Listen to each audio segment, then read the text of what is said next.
2012 would be probably the number one, like greatest year of my life. 2012. I went to Europe, listen to this, I went to the Global Atheist Convention down in Melbourne. That was quite interesting, like listening to all this science stuff, listening to all this. That's where I was at the time, because growing up Catholic, like going to school, all this shit, and then you're like listening to every day, and you're like, fucking, I don't know, I just don't think so. And then you read some other stuff, and you're like, oh, okay, exploring. And then 2012, went to Europe, came back, went to the grand final where saw my team win for the first time in many years.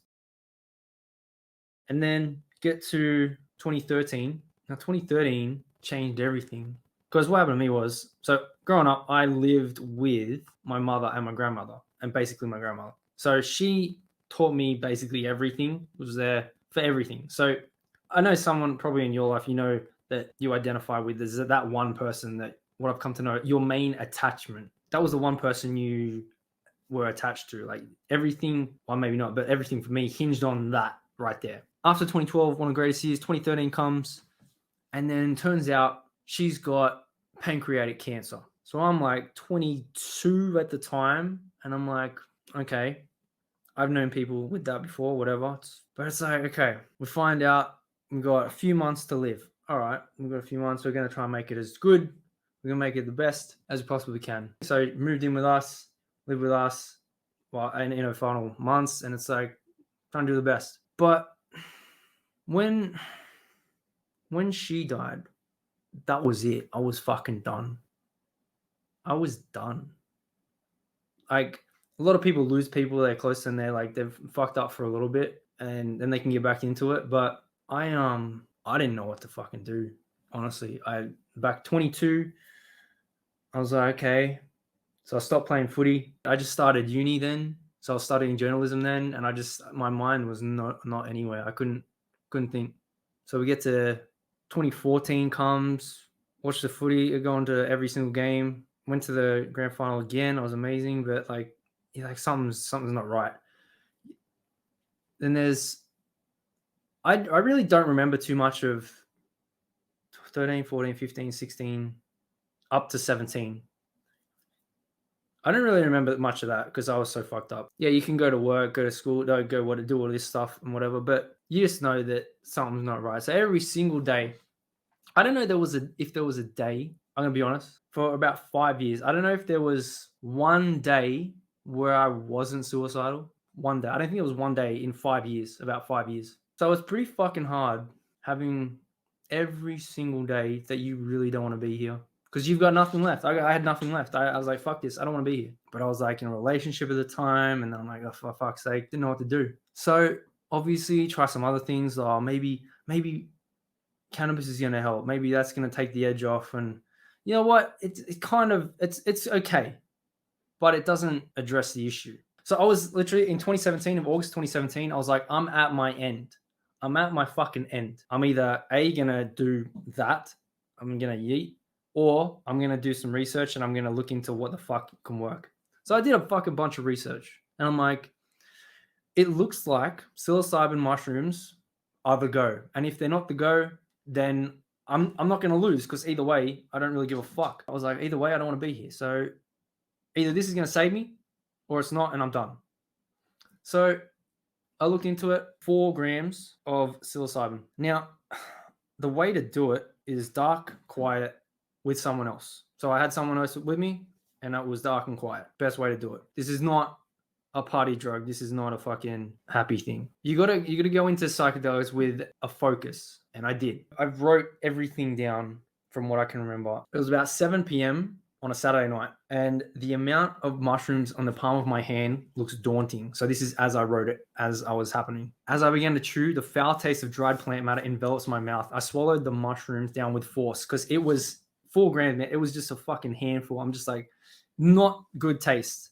So I was like, fuck it. I'm just going to chug it with water and get it down. I did that. And I was like, okay, so I've read up everything. Half wasn't going to be enough. 1 wasn't going to be enough. 2, maybe. 3, probably. And I'm like, let's just go 4. Let's just go as much as I can. Here's how I would define my depression. It was like digging through the trenches on the battlefield like every single day. And if you know anything about Gallipoli and Anzacs, we were fighting a battle against Turkey in the trenches that we were never going to win. We knew we couldn't win. Everyone was dying all around us. We're done.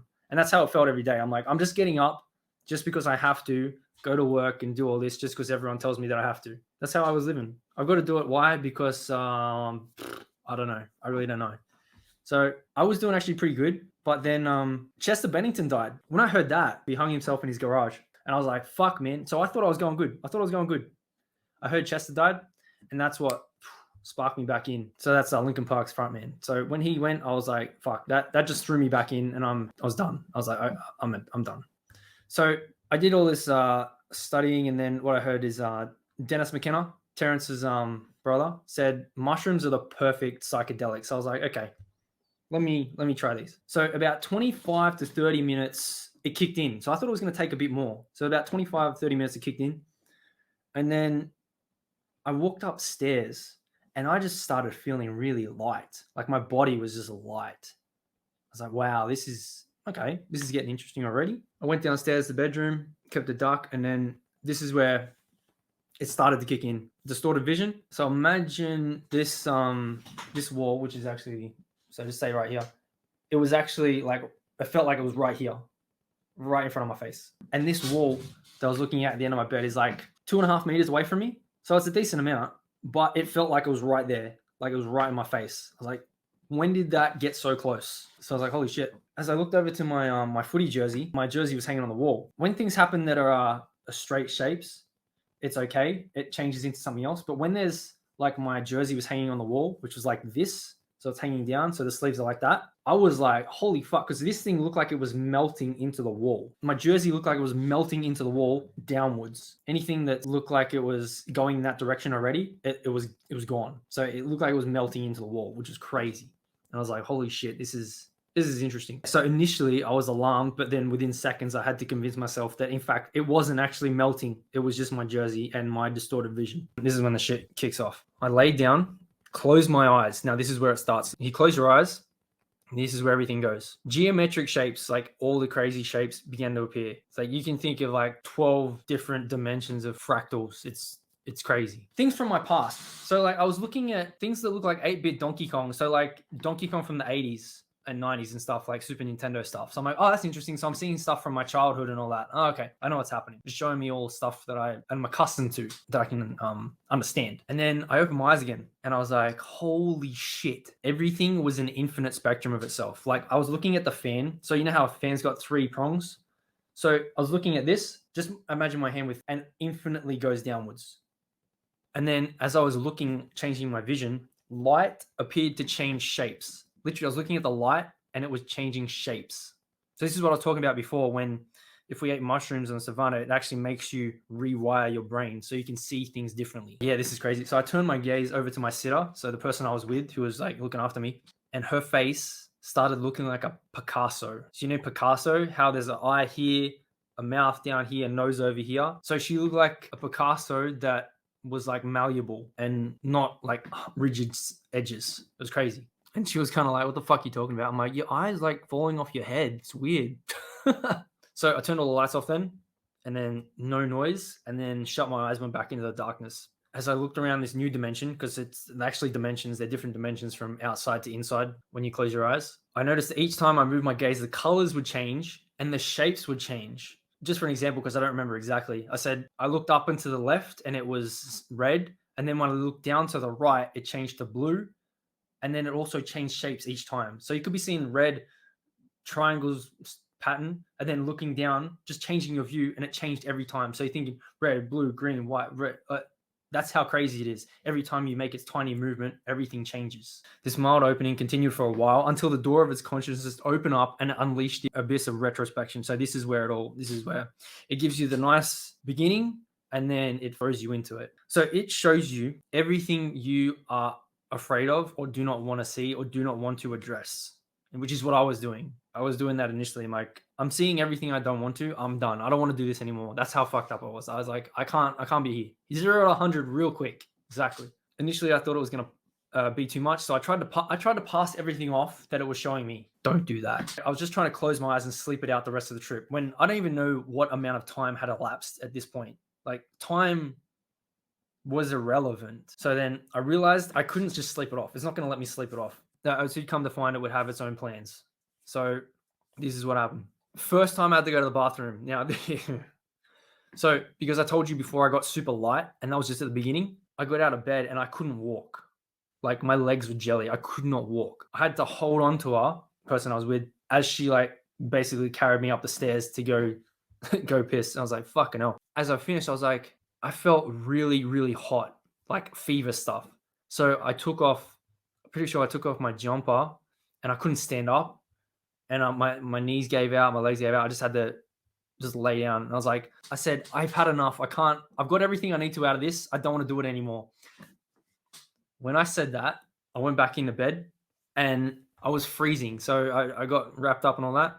But because I told it, I was like, I've had enough. I don't want to do it anymore. I've got everything I want. And they were like, oh, you think so? After wrestling with it for a bit, I was like, I don't want to do it. You've shown me enough. And it said straight back to me, oh, you think we're done here? We're just getting started. Boom. Vibrations out of nowhere. It told me basically, fuck you. We're going. So vibrations, craziest, like heavy beats. I could just feel it through my head. It was just vibrating and beating throughout my head. This is where the craziest shit happens. So if you're seeing Doctor Strange, he goes out of Earth and then he goes up into space and all that. So picture that. So picture, this is what happened to me in bed. And then when the vibration started, this is me leaving my body. It was slow at the beginning. So I was looking face down on my own body as I was going up. And I was like, okay, so that's me in bed. And I was going straight up through the ceiling, through the house, further.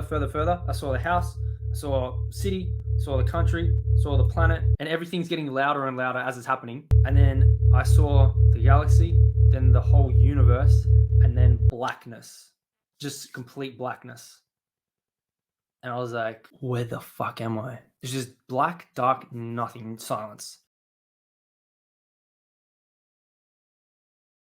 And then I was like, okay. And then I was trying to have human ideas because it just showed me, it took me out of my body. And I was like, okay, I'm not my body. I'm not actually this right now. I'm not even in the material universe right now. So every time I was trying to consider human ideas, like, hey, why am I alive? Why is she dead? I can't handle everything now because she's gone. Was what I talked about before. I'm like, every time I would ask that or bring up something, the 4 words I would get back is, nothing matters. It's fine. And I was like, what are you fucking talking about? Nothing matters. She's dead. I don't want to do this. I don't want to live. Nothing matters. Nothing matters. Every time it was sterner and sterner. Nothing matters. It's fine.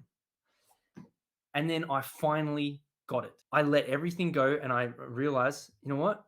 None of these things that I'm caring about, that I'm attached to right now, matter anymore. None of it matters. Just let it all go.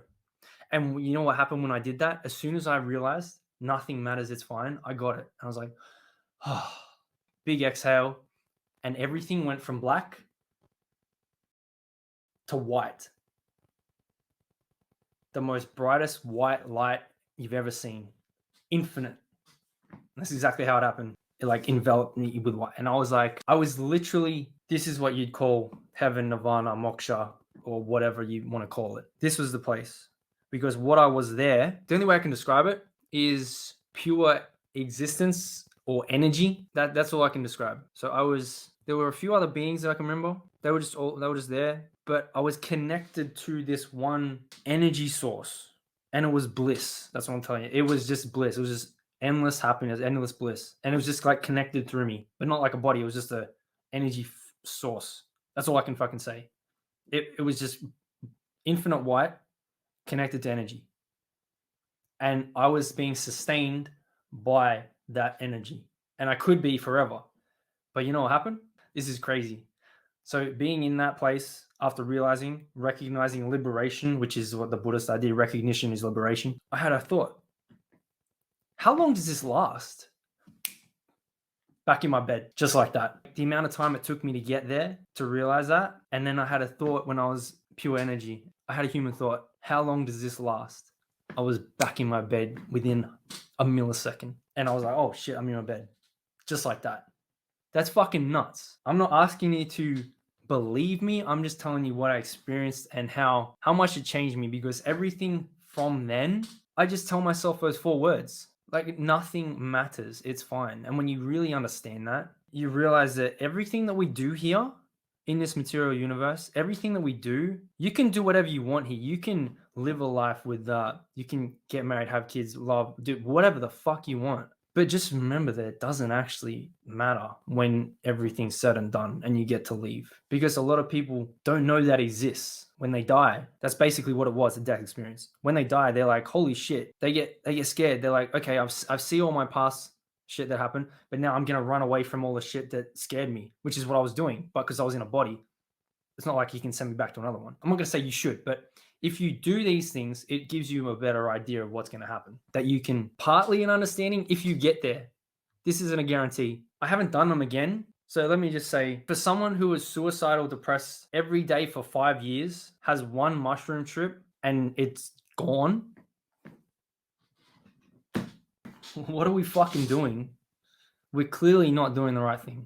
We think these things as evil or putting us off track, but no, this is really what we're supposed to be doing. So I have actually been back twice without mushrooms. I'm telling you, without. Let me say it's a more direct path if you know how to take it or if you're allowed to take it. But meditation, get you there. It's got me there before. So you can do those things without having drugs. The way I've come to like understand a Buddhist idea is because they talk about the states where you experience after death, where you experience all the good you see and then all the bad. I'm like, that's exactly what happened to me. I saw all the good stuff, peaceful deities, then the wrathful is exactly what happened to me. I saw all the peaceful stuff from my childhood. I was like, oh, that I can identify with that, relate to that. And then the wrathful, which is like, hey, you don't want to see what this is coming, but you're gonna have to. And then if you run from it after death, you're coming back here as something else to try and learn it again. So this is just an infinite cycle, and I was just lucky enough to experience temporary liberation. After I started doing research on what I actually experienced, I was like, oh, it can be explained in a bunch of different texts and ancient civilizations. It's like they're describing the same thing in different ways. It's like, okay, this is what our civilizations have been built off throughout antiquity. But now it's all about what we do here, the material. Oh, okay, we need to live like this now because there's nothing after. How do you fucking know? But it shows you all the shit that you're trying to run away from or trying not to address. But this is specifically so you can address it. So if you keep running from it, you're going to get worse and worse and worse, and it's not going to be fun. But if you do what I did and you go, okay, I'm just going to go with it, it can be beautiful. Like my story is not going to make you get out. Maybe you can get an idea of, okay, this is what it is, but I can't make you get out. You got to do that yourself. So now, even if I can help any one person be like, okay, here's what I've experienced and maybe what you can get from it, then yeah, I hope I help some way. I'm not going to tell you to go do what I've done, but I'm saying if you want to get to the root of the problem, what I believe is the root of the problem, which is actually why we're here and what we are, if you can separate yourself, like that's the idea of Buddhism. It's attachment. Attachment is the root of suffering. So if you can separate yourself from attachment, you can cease suffering. But that's why I find it so much, to me, I let go of all the attachments that I was holding everything to. And then when it happened, I was taken to whatever you want to call it, nirvana, heaven, whatever. Like I was on SSRIs for years. I went to therapy for years. It's just, it didn't do anything. It doesn't get to the root of the issue. Like some people might take 20 years and they might get a tiny breakthrough. But the studies they're doing now with psilocybin, people are getting breakthroughs with 0.5 gram in a pill. People getting breakthroughs with that. Because I had another experience when I was meditating at the same time, and it was very insightful. I saw myself, and then I saw an infinite amount of people or lives, bodies, whatever, going around in a circle, which is literally samsara, the wheel. And I realized it as my potential futures, whatever it was, male, female, it doesn't matter. So I saw all of these potential futures going around in a circle, so on the samsara. And I was like, oh, I don't have to do this anymore. I don't have to come back and I don't have to come back and reincarnate. I don't have to do that. So what happened was I realized it again and I went straight to nirvana.